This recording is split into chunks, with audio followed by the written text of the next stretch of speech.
This is Jamaica Bay in front of us. So early 18th and 19th centuries, Jamaica Bay and the whole coastline of Brooklyn and Queens was a series of saltwater marshes and small inlets and a network of small marshes and islands rather than this contiguous coastline that we see now.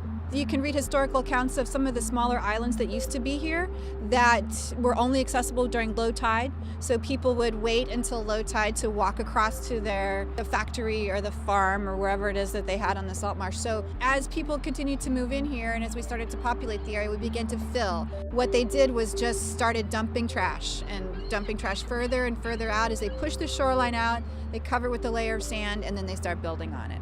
So what we're standing on now is probably centuries old. Underneath the sand is centuries old trash. People forgot about the fact that these were actually places that get wet and get flooded and were not developed for centuries for a reason. We have whole neighborhoods that had their basements and their first floors filled, and those neighborhoods were the neighborhoods that used to be wetlands.